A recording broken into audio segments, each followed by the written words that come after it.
धरती का वैकुंठ कहे जाने वाले बद्रीनाथ धाम, क्या ये केवल एक प्राचीन मंदिर है या फिर एक ऐसा रहस्यमय ब्रह्मलोक का प्रवेश द्वार जहां हर पत्थर कुछ कहता है और हर झोंका किसी दिव्य रहस्य की गवाही देता है? क्या आपने कभी यह सवाल खुद से पूछा है कि आखिर क्यों नर और नारायण जैसे दिव्य अवतारों ने इस बर्फीले, दुर्गम और वीरान स्थान को अपनी अनंतकालीन तपस्या के लिए चुना था?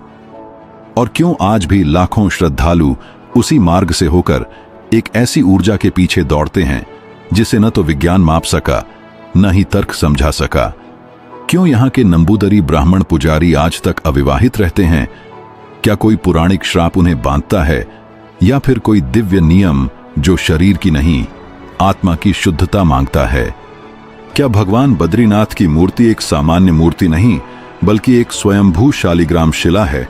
और फिर वो सबसे अजीब बात, जब पूरे भारतवर्ष में मंदिर साल भर खुले रहते हैं तो बद्रीनाथ मंदिर के द्वार साल में केवल 6 महीने ही क्यों खुलते हैं? क्या वाकई शीतकाल में भगवान वहां नहीं रहते? अगर नहीं तो कहां चले जाते हैं? और क्या वाकई उस दौरान पूजा एक गुप्त स्थान पर होती है जहां केवल कुछ ही ज्ञानी लोग पहुंच सकते हैं? मंदिर बंद रहने पर जो अखंड ज्योति जलती रहती है वो कौन जलाता है? और क्यों यह अग्नि कभी बुझती नहीं जबकि मंदिर में कोई नहीं होता? क्या यह वही शक्ति है जो हर युग में स्वयं को जीवित रखती है? और सबसे अजीब बात, बद्रीनाथ में माता लक्ष्मी की पूजा स्त्री वेश पहनकर ही क्यों की जाती है? और क्या लक्ष्मी जी ने स्वयं वृक्ष बनकर भगवान की तपस्या की रक्षा की थी? और क्या यही कारण है कि इस स्थान को बद्रीनाथ कहा जाने लगा? ब्रह्म कपाल पर पिंडदान करने से आत्मा को सीधा मोक्ष मिल जाता है, पर क्यों? क्या सच में वहां ब्रह्मा जी का सिर गिरा था? और क्या वह अब भी अदृश्य रूप में वहां विद्यमान है? वसुधारा झरना, जहां गिरता हुआ जल केवल उन्हीं को छूता है जिनका मन और कर्म शुद्ध हो, क्या यह संभव है? या यह दिव्यता की वो कड़ी है जो केवल सत्य हृदय को स्वीकार करती है? और फिर आता है भीम पुल। क्या यह वही शिला है जो महाबली भीम ने गदा से सरस्वती नदी पर रखी थी ताकि द्रौपदी पार जा सके? और अगर हां, तो यह आज तक हिली क्यों नहीं? क्या यह केवल चट्टान है या कोई दिव्य ताला जिसे खोला नहीं जा सकता? और आखिर बद्रीनाथ का प्रसाद इतना शक्तिशाली और सबसे अलग क्यों है कि उसे खाने के बाद कुछ लोग आत्मिक जागृति का अनुभव करते हैं? वहीं तप्त कुंड, जिसका तापमान हमेशा 54 डिग्री रहता है जबकि उसके आसपास सब कुछ जमा देने वाली ठंड है। आखिर यह गर्मी कहां से आती है? कोई भूगर्भीय रहस्य है या फिर किसी दिव्य ज्वालामुखी का संकेत? और क्यों यहां मौन को तपस्या से भी बड़ा माना गया है? क्या यहां चुप रहने से साधक सीधे उस ऊर्जा शक्ति से जुड़ता है जो शब्दों से परे है? क्या नर और नारायण पर्वत वास्तव में धीरे धीरे एक दूसरे की ओर खिसक रहे हैं? और क्या वह दिन दूर नहीं जब दोनों पर्वत मिलकर बद्रीनाथ का मार्ग सदा के लिए बंद कर देंगे? और क्या आपने कभी सोचा है कि बद्रीनाथ धाम में कुत्ते कभी क्यों नहीं भौंकते?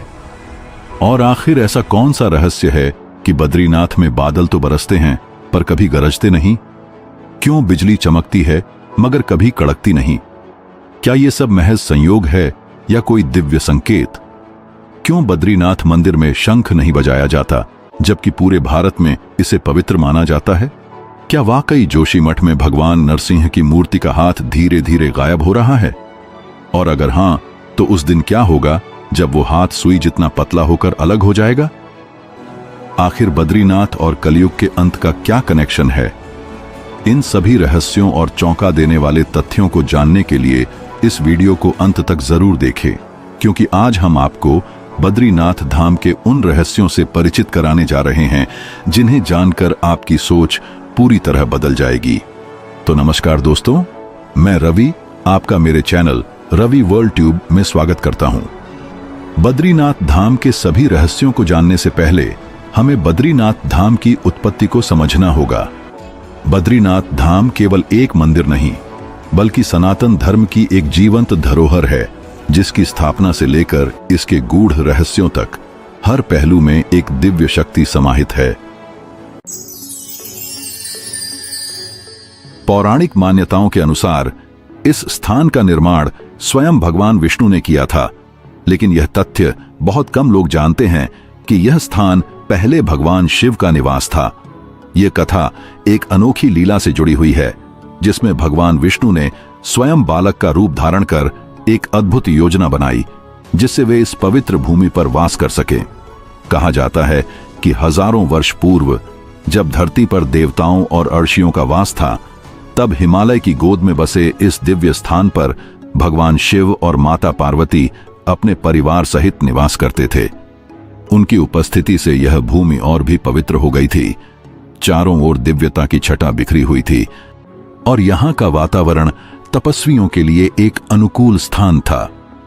परंतु भगवान विष्णु को इस स्थान की शुद्धता और आध्यात्मिक ऊर्जा इतनी प्रिय लगी कि उन्होंने इसे अपना ध्यान केंद्रित करने का स्थान बनाने का संकल्प लिया। भगवान विष्णु जानते थे कि यह स्थान सीधे मांगना उचित नहीं होगा, इसलिए उन्होंने एक लीला रची। उन्होंने एक छोटे बालक का रूप धारण किया और जोर जोर से रोने लगे। माता पार्वती जब बाहर आईं, तो उन्होंने देखा कि हिमालय की ठंडी हवाओं के बीच यह बालक रो रहा है। उसकी आंखों से आंसू बह रहे हैं और वह असहाय प्रतीत हो रहा है। माता का हृदय दया से भर गया और उन्होंने बालक को अपनी गोद में उठा लिया। लेकिन अचरज की बात यह थी कि बालक शांत होने का नाम ही नहीं ले रहा था। भगवान शिव ने माता पार्वती से कहा, यह बालक कोई साधारण नहीं है, इसे छोड़ दो, यह स्वयं शांत हो जाएगा। परंतु माता की ममता ने उन्हें ऐसा करने नहीं दिया। उन्होंने बालक को अपने कक्ष में ले जाकर उसे सुलाने का प्रयास किया। तभी भगवान विष्णु ने अपनी लीला को और आगे बढ़ाया और जैसे ही माता पार्वती ने बालक को भीतर लिया, उन्होंने अपने दिव्य योग बल से मंदिर के द्वार भीतर से बंद कर लिए। जब भगवान शिव अपने निवास में प्रवेश करना चाहते थे, तो उन्होंने देखा कि द्वार बंद हो चुके हैं। भगवान शिव ने कई प्रयास किए, परंतु द्वार नहीं खुले। तभी भीतर से भगवान विष्णु ने अपने वास्तविक स्वरूप में प्रकट होकर कहा, प्रभु, यह स्थान मुझे बहुत प्रिय लगने लगा है। मैं यहां रहकर तपस्या करना चाहता हूं और अपने भक्तों को दर्शन देना चाहता हूं। आप मेरी इस विनती को स्वीकार करें और कृपया केदारनाथ में वास करें। भगवान शिव, जो सदा ही अपने भक्तों और अन्य देवों की इच्छाओं का मान रखते हैं, उन्होंने मुस्कुराकर इस निवेदन को स्वीकार कर लिया। वे इस स्थान को छोड़कर केदारनाथ चले गए और भगवान विष्णु ने यहां अपना निवास बना लिया।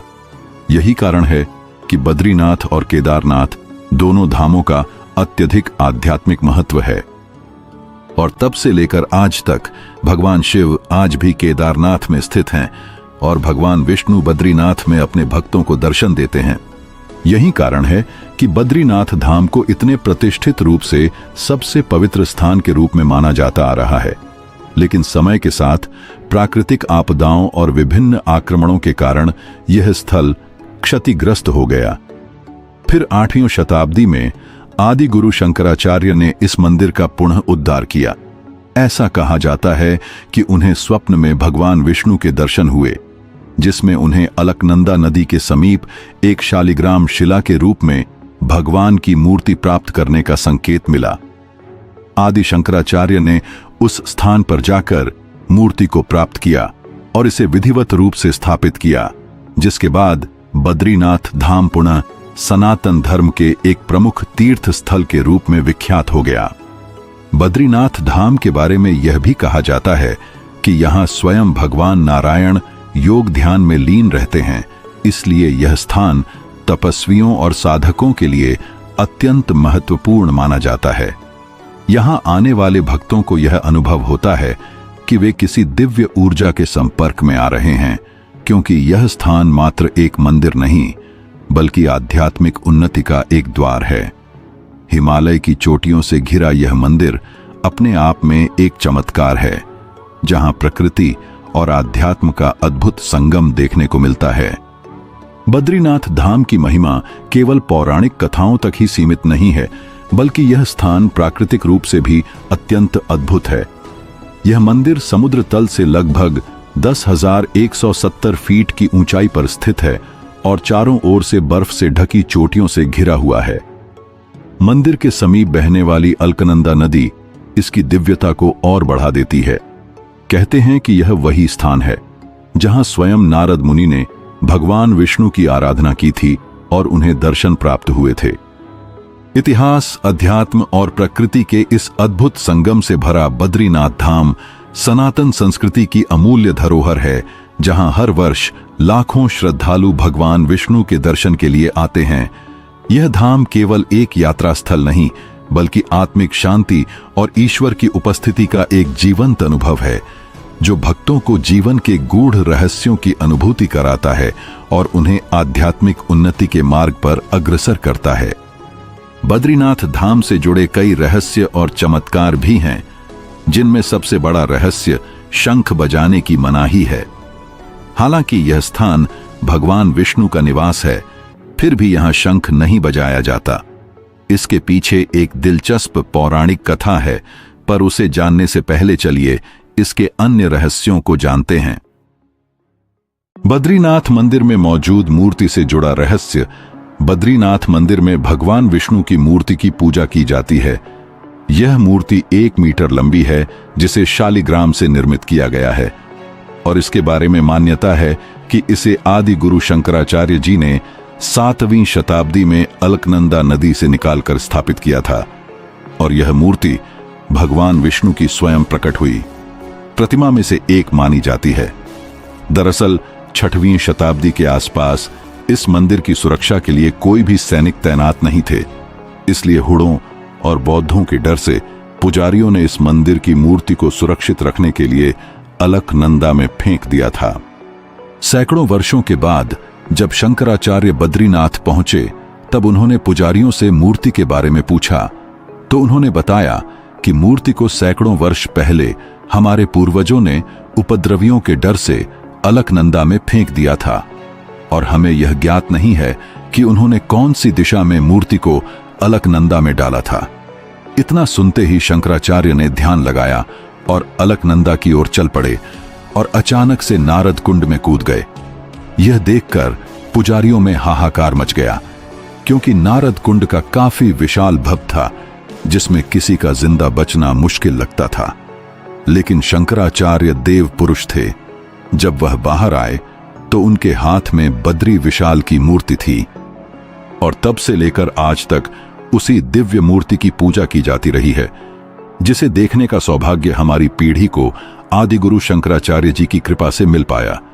यह मूर्ति केवल एक पत्थर की आकृति नहीं, बल्कि स्वयं भगवान विष्णु का साक्षात विग्रह है, जिसे आदि शंकराचार्य ने नारद कुंड से पुनः स्थापित कर सनातन धर्म की इस अनमोल धरोहर को जीवंत रखा।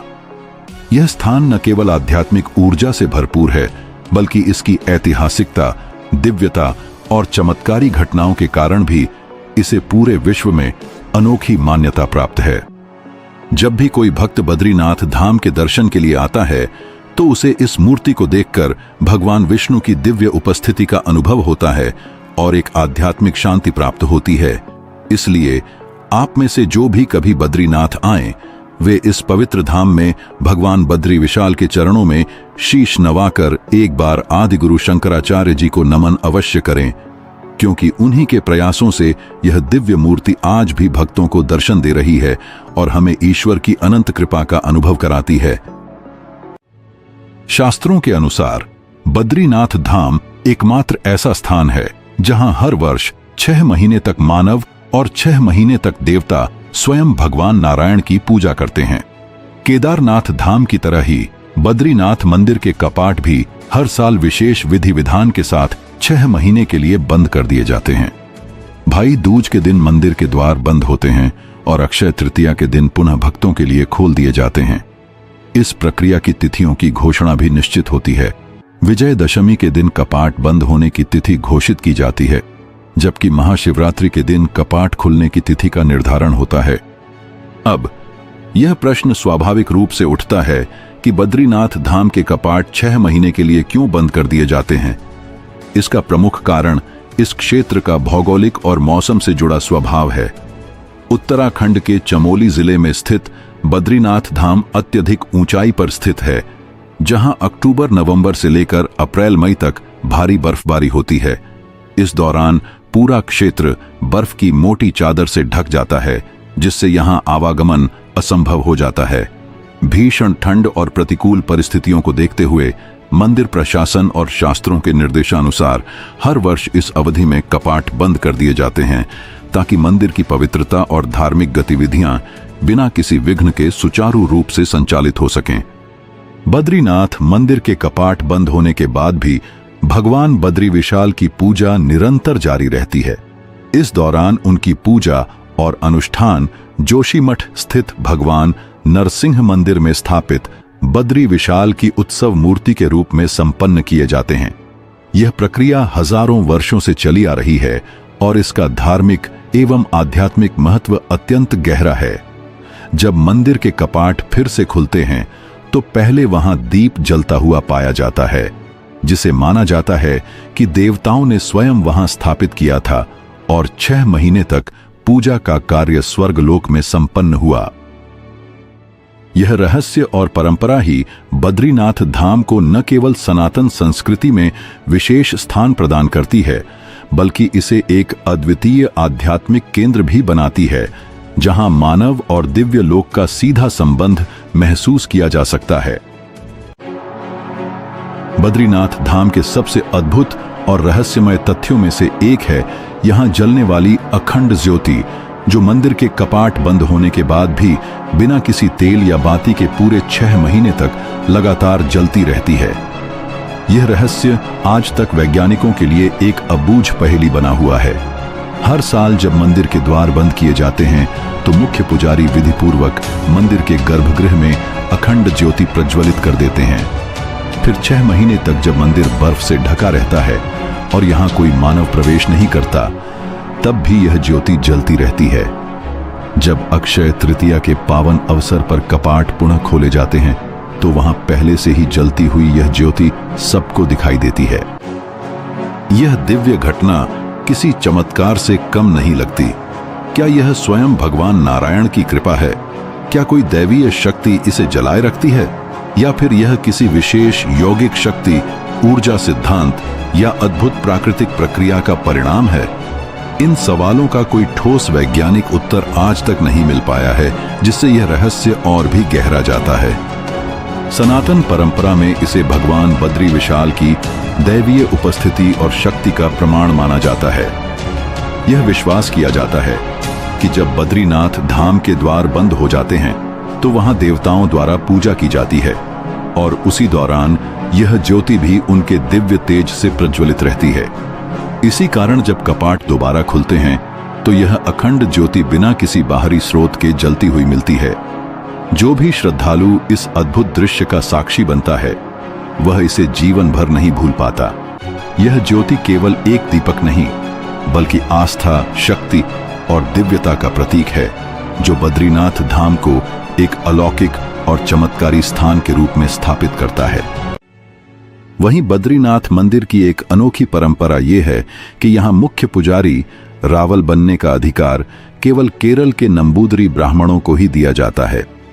यह परंपरा 7वीं शताब्दी में आदि शंकराचार्य द्वारा स्थापित की गई थी, जब उन्होंने भगवान नारायण की मूर्ति को नारद कुंड से निकालकर इस पावन धाम में पुनः स्थापित किया था। आदि शंकराचार्य का उद्देश्य केवल मूर्ति की पुनर्स्थापना तक सीमित नहीं था, बल्कि वे भारत की धार्मिक और सांस्कृतिक एकता को भी मजबूत करना चाहते थे। उन्होंने यह नियम बनाया कि उत्तर भारत के मंदिरों में दक्षिण भारतीय ब्राह्मण पुजारी होंगे और दक्षिण भारत के मंदिरों में उत्तर भारतीय ब्राह्मणों को पुजारी बनाया जाएगा। इस व्यवस्था का उद्देश्य था कि भारत के अलग अलग क्षेत्रों के लोग एक दूसरे की परंपराओं को समझें, संस्कृतियों का आदान प्रदान हो और सनातन धर्म की एकता बनी रहे। बद्रीनाथ मंदिर में मुख्य पुजारी रावल बनने के लिए कठोर प्रक्रिया से गुजरना पड़ता है। केवल वही नंबूदरी ब्राह्मण इस पद के योग्य होते हैं जो वेदों और सनातन धर्म के शास्त्रों का गहरा ज्ञान रखते हैं। रावल बनने से पहले उन्हें नायब रावल के रूप में नियुक्त किया जाता है, ताकि वे सभी परंपराओं, अनुष्ठानों और विधियों को भलीभांति सीख सकें। बद्रीनाथ धाम में इस पवित्र सेवा का संचालन बद्रीनाथ मंदिर समिति करती है, जो योग्य पुजारियों का चयन और प्रशिक्षण सुनिश्चित करती है। यह परंपरा पिछले हजारों वर्षों से बिना किसी परिवर्तन के चली आ रही है, जो बद्रीनाथ धाम की धार्मिक और सांस्कृतिक विशिष्टता को दर्शाती है। यह केवल पूजा पद्धति ही नहीं, बल्कि एक आध्यात्मिक संदेश भी है कि भारत की विविधता में भी एकता का भाव सदैव बना रहे। बद्रीनाथ धाम की परंपराएं और मान्यताएं इसे एक रहस्यमयी और अलौकिक स्थल बनाती हैं, जिसकी आध्यात्मिक ऊर्जा हर भक्त को मोहित कर लेती है। इस पवित्र धाम से जुड़े कुछ नियम और परंपराएं ऐसी हैं जो इसे अन्य मंदिरों से भिन्न और अद्वितीय बनाती हैं। सबसे रहस्यमयी और अनूठी परंपराओं में से एक यह है कि बद्रीनाथ मंदिर में विराजमान भगवान विष्णु की मूर्ति को कोई भी आम भक्त स्पर्श नहीं कर सकता। केवल मुख्य पुजारी रावल ही इस अधिकार के धारक होते हैं। यह नियम मंदिर की शुद्धता और पवित्रता बनाए रखने के लिए सदियों से कठोरता से पालन किया जाता है। किंतु इस मंदिर की सबसे रहस्यमयी और आश्चर्यचकित करने वाली परंपरा रावल से जुड़ी हुई है, जिन्हें वर्ष में 2 बार स्त्री वेश धारण करना पड़ता है। यह परंपरा अपने आप में गहरी आस्था और आध्यात्मिक रहस्यों को समेटे हुए है। बद्रीनाथ धाम में भगवान विष्णु अपने नर नारायण स्वरूप में विराजमान हैं और इस मंदिर में माता लक्ष्मी की पूजा अनिवार्य मानी जाती है। मंदिर की धार्मिक परंपराओं के अनुसार जब विजयादशमी के आसपास मंदिर के कपाट बंद किए जाते हैं, तब लक्ष्मी जी के विग्रह को मंदिर के गर्भगृह में प्रतिष्ठित किया जाता है। वसंत पंचमी के समय विशेष मुहूर्त देखकर कपाट खुलने की तिथि तय की जाती है और सामान्यतः यह अनुष्ठान अप्रैल में संपन्न होता है। इस दौरान एक अत्यंत रहस्यमयी अनुष्ठान किया जाता है, जिसमें रावल को लक्ष्मी जी की सखी पार्वती का रूप धारण करना पड़ता है। हिंदू परंपराओं के अनुसार पुरुषों को किसी परस्त्री को स्पर्श करने की अनुमति नहीं होती, इसलिए इस अनुष्ठान के समय रावल को पूर्ण रूप से स्त्री वेशभूषा में सुसज्जित होकर लक्ष्मी जी के विग्रह को मंदिर में लाने की परंपरा निभानी होती है। यह परंपरा मंदिर की आध्यात्मिक ऊर्जा को और भी रहस्यमयी बना देती है। बद्रीनाथ मंदिर की यह विशिष्ट परंपराएं इसे केवल एक तीर्थ स्थल तक सीमित नहीं रखती, बल्कि इसे रहस्य, चमत्कार और आस्था का एक ऐसा केंद्र बनाती है जहां हर भक्त को ईश्वर की दिव्य उपस्थिति का एहसास होता है। यह परंपराएं बद्रीनाथ धाम को केवल एक तीर्थ स्थल ही नहीं, बल्कि एक दिव्य और रहस्यमय स्थान के रूप में स्थापित करती हैं, जहां प्रत्येक रीति और नियम गहरी आध्यात्मिकता से जुड़ा हुआ है। भक्तों के लिए यह धाम न केवल श्रद्धा का केंद्र है, बल्कि एक अद्भुत आध्यात्मिक अनुभव भी प्रदान करता है, जहां ईश्वरीय उपस्थिति की अनुभूति होती है। इसके साथ ही बद्रीनाथ धाम का ब्रह्म कपाल क्षेत्र एक अत्यंत पवित्र और रहस्यमयी स्थान माना जाता है, जहां पिंडदान की परंपरा का विशेष महत्व है। ऐसा कहा जाता है कि पांडवों ने यहीं पर अपने पितरों का पिंडदान किया था, जिसके कारण यह स्थान पितरों की आत्मा की शांति के लिए अत्यंत शुभ माना जाता है। मान्यता है कि इस स्थान पर पिंड दान करने से पितरों को मोक्ष प्राप्त होता है और उनकी आत्मा नरक लोक से मुक्त हो जाती है। स्कंद पुराण में ब्रह्म कपाल को फलदायी पितृ तीर्थ बताया गया है। इस स्थान का एक अन्य रहस्य भगवान शिव से जुड़ा हुआ है। कथा के अनुसार ब्रह्मा जी जब अपनी ही सृष्टि शत्रुपा की सुंदरता पर मोहित हो गए थे, तब भगवान शिव ने अपने त्रिशूल से उनका 5वां सिर काट दिया था। इसके कारण शिव जी को ब्रह्म हत्या का दोष लगा, जिससे मुक्ति पाने के लिए उन्होंने इसी स्थान पर तपस्या की थी। मान्यता है कि बद्रीनाथ के ब्रह्म कपाल में ही भगवान शिव को इस पाप से मुक्ति प्राप्त हुई थी। इसी कारण ब्रह्म कपाल क्षेत्र को पितरों के मोक्ष और ब्रह्म हत्या से मुक्ति के लिए एक अत्यंत महत्वपूर्ण स्थान माना जाता है। दूर दूर से श्रद्धालु यहाँ अपने पूर्वजों के लिए पिंड दान करने आते हैं, ताकि उनकी आत्मा को शांति मिले और वे सद्गति को प्राप्त कर सकें। वहीं बद्रीनाथ धाम में स्थित वसुधारा झरना, जो लगभग 400 फीट की ऊंचाई से गिरता है, अपनी रहस्यमयी प्रकृति के कारण विशेष महत्व रखता है। बद्रीनाथ धाम से लगभग 4 किलोमीटर की दूरी पर स्थित यह झरना केवल प्राकृतिक सौंदर्य ही नहीं, बल्कि आध्यात्मिक रहस्यों का भी केंद्र है। मान्यता है कि महाभारत युद्ध के बाद पांडवों ने इसी मार्ग से स्वर्गारोहिणी यात्रा की थी और सहदेव ने इसी स्थान पर अपने प्राण त्यागे थे। इस झरने का सबसे अनोखा रहस्य यह है कि इसका जल हर किसी पर नहीं गिरता। ऐसा कहा जाता है कि जिनके मन में पाप होते हैं उनके शरीर को यह जल छूता तक नहीं, जबकि सच्चे मन और सात्विक भावनाओं से भरे पुण्य आत्माओं पर इसकी बूंदें स्वतः गिरती हैं। यह मान्यता इसे केवल एक जल प्रपात नहीं बल्कि मोक्ष प्राप्ति का प्रतीक बनाती है। ऊंचाई से गिरते इस झरने का दृश्य अत्यंत मनोहारी होता है और इसकी बारीक बूंदें सूर्य की किरणों से मिलकर एक दिव्य आभा उत्पन्न करती हैं, जिससे यहां आने वाला प्रत्येक व्यक्ति आध्यात्मिक ऊर्जा का अनुभव करता है। बद्रीनाथ धाम की दिव्य धरती से कुछ ही दूरी पर स्थित है भीम पुल, एक ऐसा रहस्यमय और चमत्कारी स्थल जो न सिर्फ अपनी बनावट से बल्कि उससे जुड़ी पौराणिक कथा से भी लोगों को मंत्रमुग्ध कर देता है। यह विशाल शिला से निर्मित एक ऐसा अद्वितीय पत्थर का पुल है जिसे देखकर हर श्रद्धालु और पर्यटक चकित रह जाता है। प्राकृतिक रूप से असंभव प्रतीत होने वाला यह पुल मानो धरती पर देव शक्ति की उपस्थिति का प्रमाण हो। मान्यता के अनुसार यह वह स्थल है जहां महाबली भीम अपने चारों भाइयों और द्रौपदी के साथ स्वर्गारोहिणी यात्रा पर अग्रसर थे। यात्रा के दौरान उन्हें एक तेज और उग्र बहती सरस्वती नदी मिली, जिसे पार करना असंभव लग रहा था। वहां की कठिन भौगोलिक परिस्थितियां और तीव्र प्रवाह को देखकर सभी असमंजस में पड़ गए। लेकिन तभी अपने पराक्रम और अपार बल के लिए प्रसिद्ध भीम ने एक विशाल शिला को उठाया और अद्भुत संतुलन से उसे नदी के दोनों किनारों पर ऐसे रखा कि एक संपूर्ण पुल बन गया।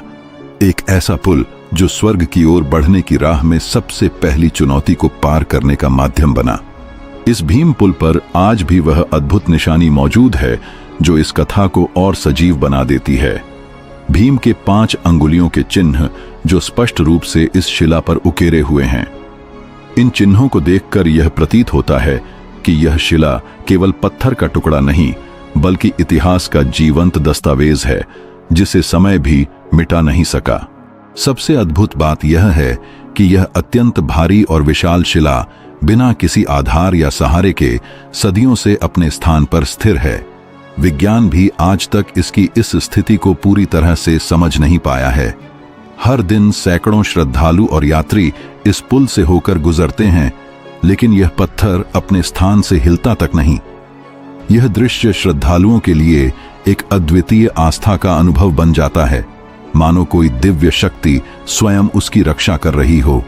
भीम पुल केवल एक ऐतिहासिक स्थल नहीं है, यह महाभारत काल की उन गाथाओं का सजीव प्रतीक है जो आज भी हमारे संस्कारों और संस्कृति में जीवित हैं। यह पुल न केवल पांडवों की कथा को जीवंत करता है, बल्कि यह भी दर्शाता है कि जब संकल्प और शक्ति एक साथ होते हैं तो असंभव भी संभव बन जाता है। इस पौराणिक विरासत को देखना न केवल एक भौतिक अनुभव है बल्कि आत्मा को स्पर्श करने वाली एक यात्रा है। भीम पुल आज भी नतमस्तक कर देता है, चाहे वह इतिहास प्रेमी हो, आध्यात्मिक जिज्ञासु हो या कोई साधारण यात्री। यह स्थल हमें बार बार यह याद दिलाता है कि हमारी भूमि केवल मिट्टी से नहीं बल्कि आस्था, पराक्रम और परंपरा से बनी है। हिमालय की गोद में स्थित बद्रीनाथ धाम न केवल अपने भव्य मंदिर, अलौकिक वातावरण और पौराणिक महत्व के लिए प्रसिद्ध है, बल्कि यहां मिलने वाला प्रसाद भी अपनी अनोखी परंपरा और आध्यात्मिक रहस्य के कारण श्रद्धालुओं के बीच एक विशेष स्थान रखता है। यहां भक्तों को जो प्रसाद दिया जाता है वह किसी मिठाई या फल का नहीं बल्कि तुलसी का होता है। एक ऐसा प्रसाद जो अपने आप में गूढ़ आध्यात्मिक अर्थ और गहरी श्रद्धा समेटे हुए है। अन्य तीर्थ स्थलों की तरह यहां कोई भोग या परंपरागत मिठाई नहीं दी जाती, बल्कि बद्रीनाथ धाम में विशेष रूप से तुलसी को ही प्रसाद स्वरूप अर्पित किया जाता है। इसका कारण सिर्फ धार्मिक नियम नहीं बल्कि उस पवित्र भूमि की आत्मा से जुड़ा हुआ है। तुलसी को भगवान विष्णु की प्रिय मानी जाती है और बद्रीनाथ, जो स्वयं विष्णु के बद्री रूप में विराजमान हैं, के मंदिर में यही तुलसी सबसे पवित्र और पूज्य प्रसाद बन जाती है। यह कोई साधारण तुलसी नहीं होती। ऐसी मान्यता है कि बद्रीनाथ और उसके आसपास के क्षेत्रों में यह विशेष प्रकार की तुलसी स्वाभाविक रूप से उगती है। ठंडी कठोर जलवायु में पनपने वाली यह तुलसी अपनी दिव्य सुगंध और ऊर्जा के लिए जानी जाती है। इस क्षेत्र में इसे किसी अन्य प्रयोजन के लिए तोड़ना वर्जित है। केवल भगवान को अर्पित करने के लिए ही तुलसी की पत्तियों को छुआ जाता है। यह परंपरा दर्शाती है कि इस प्रसाद को कितनी श्रद्धा और संकल्प के साथ एकत्र किया जाता है। जब कोई श्रद्धालु यह तुलसी प्रसाद ग्रहण करता है तो वह केवल एक पौधे की पत्ती नहीं, बल्कि उस दिव्य भूमि की ऊर्जा, आशीर्वाद और अनंत विश्वास को अपने साथ लेकर जाता है। इस तुलसी की महक महीनों तक बनी रहती है, मानो स्वयं भगवान विष्णु की उपस्थिति को घर में संजोए रखती हो। ऐसा कहा जाता है कि बद्रीनाथ की यह तुलसी आध्यात्मिक ऊर्जा से भरपूर होती है। यह नकारात्मक शक्तियों को दूर करने वाली, वातावरण को शुद्ध करने वाली और जीवन में सकारात्मकता भरने वाली होती है। श्रद्धालु जब इसे अपने घर लाकर किसी मंदिर में रखते हैं या इसे पूजा में प्रयोग करते हैं तो मान्यता है कि घर में सुख, समृद्धि और शांति बनी रहती है और भगवान विष्णु की कृपा निरंतर बनी रहती है। इसके साथ ही तप्त कुंड, जो श्रद्धालुओं के लिए केवल गर्म जल का स्रोत नहीं, बल्कि आस्था, ऊर्जा और पौराणिक गाथा का जीवंत प्रतीक है। यह कुंड एक ऐसा रहस्य समेटे है जिसे देख सुनकर हर कोई चकित रह जाता है। चारों ओर का तापमान जहां सामान्यतः -9 से 10 डिग्री सेल्सियस तक पहुंच जाता है, वहीं यह कुंड पूरे वर्ष 54 डिग्री सेल्सियस की गर्मी बनाए रखता है। यह तथ्य विज्ञान के लिए भी आश्चर्य है, लेकिन श्रद्धा के लिए यह एक दैवी संकेत है, जैसे किसी अदृश्य शक्ति ने इस जल को तप और ऊर्जा से भर दिया हो। पौराणिक मान्यता बताती है कि यह स्थान सूर्यदेव के तप की भूमि है।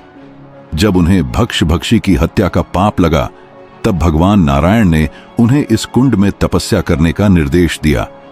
सूर्यदेव ने यहां कठोर तप किया और तभी से यह स्थल पवित्र और चमत्कारी बन गया। इस कुंड को सूर्यदेव की तपस्या की ज्वाला का प्रतीक माना जाता है, जिसमें आज भी वह ऊर्जा समाई हुई है। इस कुंड का सबसे अनोखा रहस्य यह है कि जब इसका जल बाहर से छूते हैं तो अत्यधिक गर्म लगता है, लेकिन जैसे ही कोई श्रद्धालु उसमें स्नान करता है, यह जल शरीर के अनुकूल तापमान में परिवर्तित हो जाता है। न अधिक गर्म, न अधिक ठंडा, एकदम संतुलित। ऐसा लगता है जैसे यह जल हर व्यक्ति की स्थिति और श्रद्धा के अनुसार स्वयं को ढाल लेता है। तप्त कुंड में स्नान को केवल धार्मिक परंपरा नहीं, बल्कि आध्यात्मिक शुद्धि का माध्यम माना जाता है। कहा जाता है कि इस जल में स्नान करने से चर्म रोगों से मुक्ति मिलती है और मानसिक तनाव दूर होता है।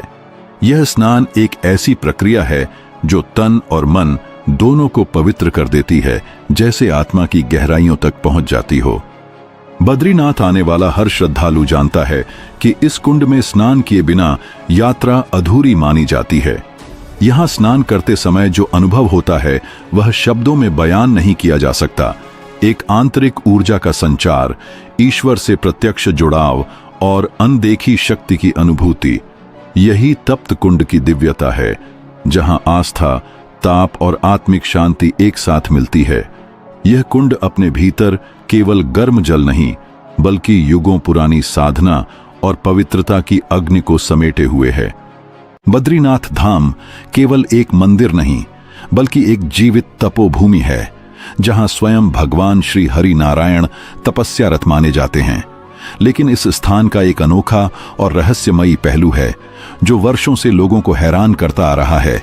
यहाँ कभी कुत्ते भौंकते नहीं, न बिजली कड़कती है और न ही बादल गरजते हैं।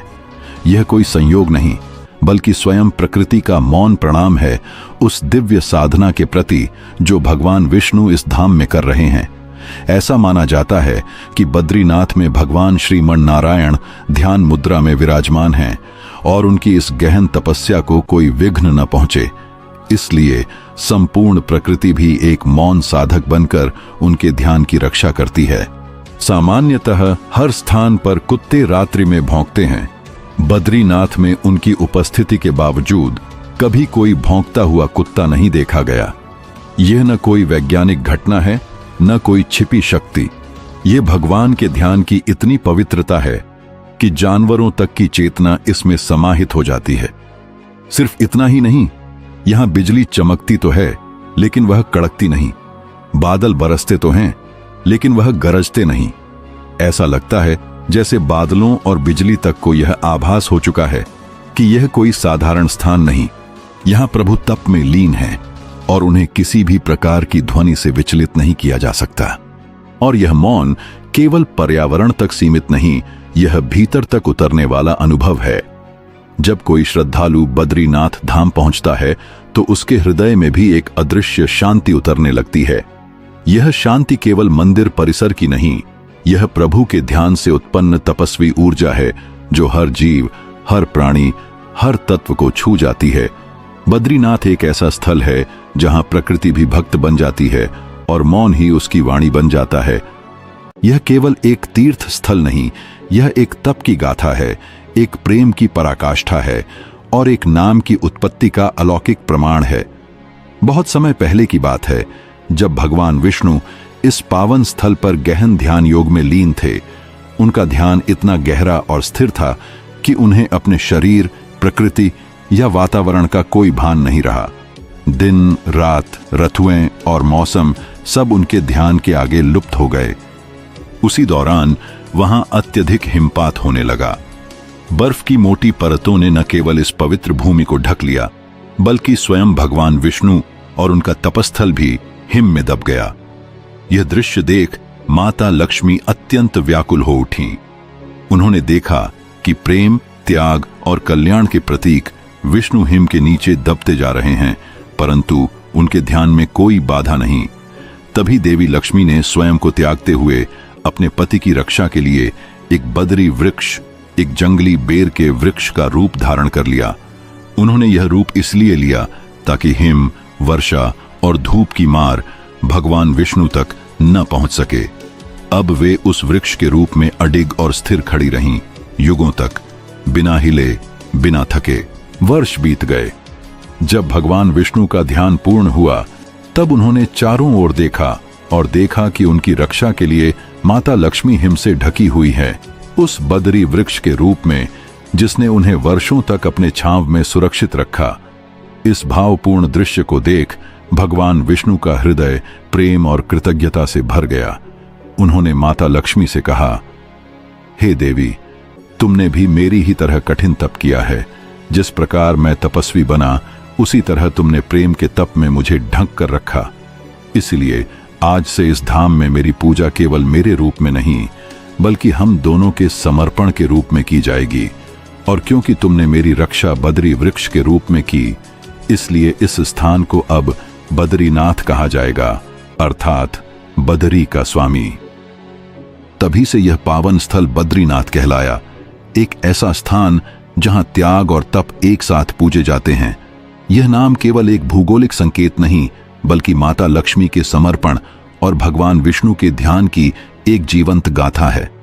बद्रीनाथ धाम में आज भी लाखों श्रद्धालु आते हैं, परंतु बहुत कम को ज्ञात होता है कि इस पवित्र भूमि के नाम के पीछे एक प्रेमपूर्ण तपस्या की अद्भुत कथा है, जहां एक वृक्ष बनकर देवी लक्ष्मी ने वह किया जो केवल निस्वार्थ प्रेम ही कर सकता है। हिमालय की ऊंचाइयों में स्थित केदार घाटी न केवल प्राकृतिक सौंदर्य का प्रतीक है, बल्कि यह भारत की सनातन संस्कृति की गहराई और तप की अग्नि से भी प्रज्वलित है। यहां स्थित हैं दो पवित्र पर्वत, नर और नारायण, जो केवल भौगोलिक संरचनाएं नहीं, बल्कि विष्णु के दिव्य अवतारों की जीवंत गाथाएं हैं। भगवान विष्णु के 24 अवतारों में से नर और नारायण ऋषि ने इन्हीं पर्वतों की गोद में अपनी महान तपस्या की थी। यह ऋषियों की भूमि नहीं, ईश्वर की साधना की भूमि है। केदारनाथ, जो शिव के पवित्र ज्योतिर्लिंगों में से एक है, वहीं नारायण और नर की कठोर तपस्या से प्रसन्न होकर स्वयं भगवान शिव ने केदार रूप में प्रकट होकर उन्हें दर्शन दिए थे। यह स्थान केवल शिव भक्तों का तीर्थ नहीं है, यह शिव और विष्णु के परस्पर समर्पण और सह अस्तित्व का साक्षात केंद्र है। वहीं दूसरी ओर स्थित है बद्रीनाथ धाम, जहां भगवान विष्णु विश्राम मुद्रा में स्थित हैं। यह धाम न केवल विश्राम स्थल है, बल्कि एक उच्चतम स्तर की चेतना का प्रतीक है, जहां तप, त्याग, भक्ति और मोक्ष की धाराएं एक साथ बहती हैं। कहा जाता है कि सतयुग में स्वयं नारायण ने इस धाम की स्थापना की थी और तब से यह क्षेत्र सनातन धर्म के सबसे पवित्र स्थलों में से एक बन गया। शिव पुराण के कोटि रुद्र संहिता में भी इस तथ्य का वर्णन है। केदारेश्वर ज्योतिर्लिंग के दर्शन के बाद यदि कोई भक्त बद्री क्षेत्र में नर नारायण के दर्शन करता है तो वह समस्त पापों से मुक्त हो जाता है और उसे जीवन मुक्ति की प्राप्ति होती है। यह केवल एक तीर्थ यात्रा नहीं, यह एक शुद्धिकरण की यात्रा है। यहां शिव की जटाओं से बहती अलकनंदा और मंदाकिनी नारायण की तप की गाथा कहती हैं और नर नारायण के पर्वत साक्षी हैं उस महान संकल्प के जिसने देवताओं को भी अचंभित कर दिया। पुराणों की भविष्यवाणियां केवल लेख नहीं, चेतावनियां हैं, आने वाले युगों की सच्चाई जो अब धीरे धीरे हमारे वर्तमान में रूप ले रही हैं। सनातन धर्म के अनुसार जब धरती पर धर्म का पतन और अधर्म की वृद्धि होती है, तब प्रकृति भी अपने स्वरूप में परिवर्तन लाने लगती है। ऐसी ही एक महान भविष्यवाणी जुड़ी है बद्रीनाथ और केदारनाथ धाम से, उन तीर्थों से जो आज मोक्ष के मार्ग हैं, लेकिन कल केवल स्मृति बनकर रह जाएंगे। पुराणों के अनुसार जब धरती पर भूकंप, जल प्रलय और भीषण सूखा आएगा, जब गंगा भी अपना पवित्र प्रवाह छोड़ देगी, उसी काल में बद्रीनाथ और केदारनाथ धाम भी विलीन हो जाएंगे। यह केवल एक प्राकृतिक आपदा नहीं होगी, यह एक युग का अंत होगा। सबसे रहस्यमय भविष्यवाणी है। जिस दिन नर और नारायण पर्वत आपस में मिल जाएंगे, उसी दिन बद्रीनाथ धाम का मार्ग सदा के लिए बंद हो जाएगा। ये दोनों पर्वत जो नर नारायण की तपोभूमि रहे हैं, आज तक एक दूसरे से अलग खड़े हैं, परंतु जैसे जैसे समय बीत रहा है, ऐसा प्रतीत होता है मानो ये पर्वत एक दूसरे की ओर बढ़ रहे हैं। विलुप्त होते तीर्थ का संकेत और भी स्पष्ट होता है जोशी मठ में स्थित श्री नृसिंह भगवान की मूर्ति से, जिनका एक हाथ धीरे धीरे पतला होता जा रहा है। मान्यता है जिस दिन यह हाथ पूरी तरह लुप्त हो जाएगा, उसी दिन बद्री और केदारनाथ धाम भी धीरे धीरे अंतर्ध्यान होना प्रारंभ कर देंगे। यह संकेत केवल मूर्तियों में, चट्टानों में या नदी के प्रवाह में नहीं, यह संकेत समय में छिपा है। यह एक दिव्य चक्र का भाग है जो कलयुग के अंत की ओर बढ़ रहा है। लेकिन सनातन धर्म में अंत भी एक नई शुरुआत होता है। जब वर्तमान बद्रीनाथ और केदारनाथ धाम लुप्त हो जाएंगे, तब भविष्य में एक नया तीर्थ प्रकट होगा, भविष्य बद्री। यह तीर्थ उन पुण्य आत्माओं के लिए होगा जो सत्य, धर्म और तप के मार्ग पर चलकर आगे की यात्रा करेंगे।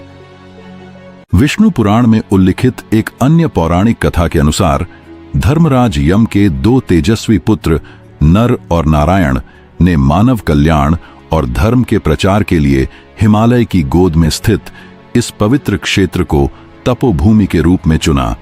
उन्होंने यहाँ कठिन तपस्या की, जिससे यह स्थान ईश्वर की उपस्थिति से पवित्र हो गया। इस तपस्थली की दिव्यता ऐसी मानी गई कि स्वयं भगवान विष्णु ने यहाँ बद्रीनाथ रूप में निवास करना स्वीकार किया। इसीलिए यह स्थान न केवल भगवान विष्णु के विश्राम स्थल के रूप में विख्यात है, बल्कि नर नारायण की तपस्या, भूमि और आध्यात्मिक ऊर्जा के केंद्र के रूप में भी प्रतिष्ठित है। कालांतर में इस स्थल की पुनर्स्थापना और सामाजिक स्वरूप देने का कार्य आदि गुरु शंकराचार्य ने किया। उन्होंने सनातन धर्म के पुनर्जागरण हेतु भारत के चारों कोनों में 4 धामों की स्थापना की, जिनमें उत्तर भारत का बद्रीनाथ धाम विशेष महत्व रखता है। शंकराचार्य ने यहाँ न केवल भगवान बद्रीनाथ की प्रतिष्ठा की, बल्कि पूजा पद्धति, परंपराएं और आचार संहिता भी निर्धारित की। पूजा का उत्तरदायित्व उन परिवारों को सौंपा गया जिन्हें उन्होंने स्वयं चयनित किया था। केरल के नंबूदरी ब्राह्मण, ये नंबूदिरी तपस्वी जीवन का पालन करते हैं और मंदिर के रावल मुख्य पुजारी बनते हैं। रावल आज भी केरल से नियुक्त होते हैं और वे अविवाहित रहते हैं, क्योंकि गृहस्थ धर्म से ऊपर उठकर उन्होंने संपूर्ण ब्रह्मचर्य और सेवा का व्रत लिया होता है। इतना ही नहीं, रावल के जीवन में अत्यंत कठोर नियम लागू होते हैं। उनके लिए स्त्री स्पर्श वर्जित माना गया है, न केवल सामाजिक दृष्टि से, बल्कि यह भी माना जाता है कि भगवान की सेवा में रत व्यक्ति को आध्यात्मिक शुद्धता और निर्लेपता बनाए रखनी चाहिए। यदि अनजाने में भी स्त्री स्पर्श हो जाए तो यह एक धार्मिक दोष माना जाता है और उन्हें तपस्वी जीवन से पीछे हटना पड़ सकता है।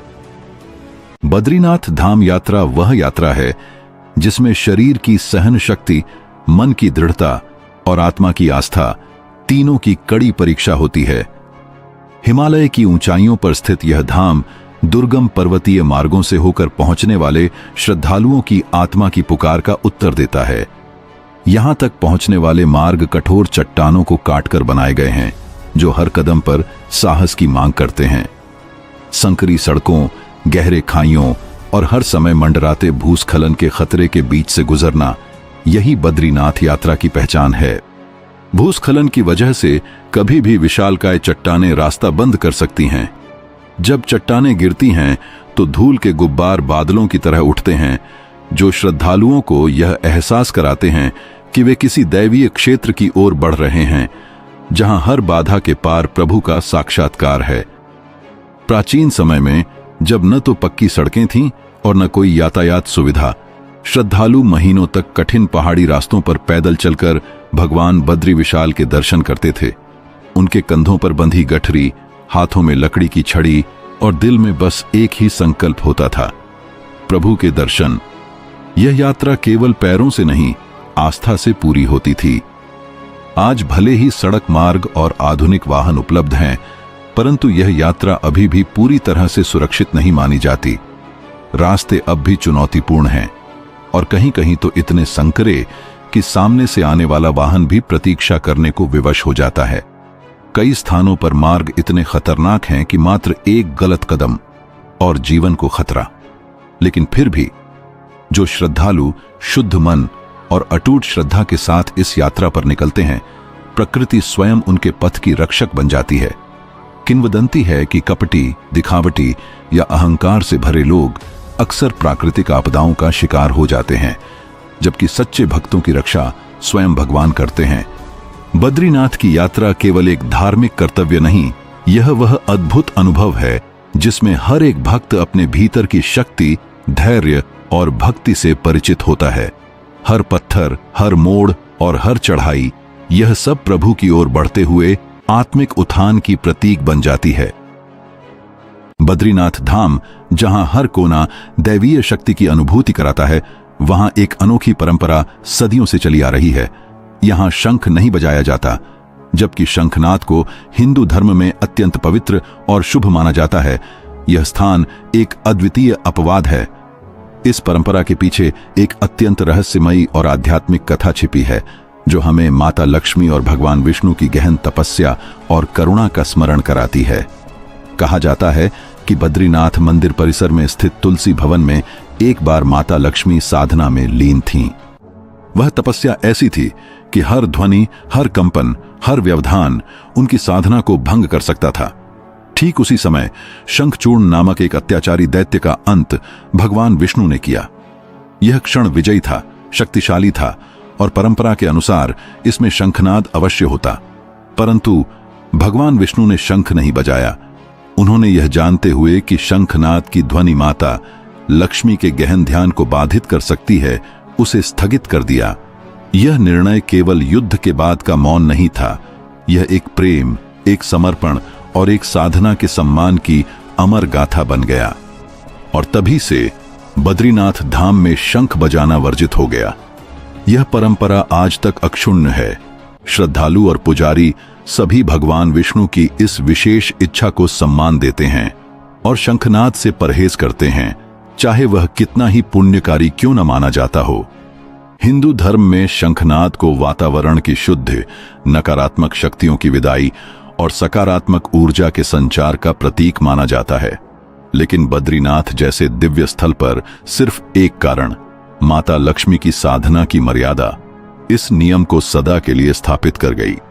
यह परंपरा न केवल बद्रीनाथ धाम को शेष तीर्थों से अलग बनाती है, बल्कि यह भी दर्शाती है कि जहां भक्ति है वहां अनुशासन और श्रद्धा का सर्वोच्च स्थान होता है।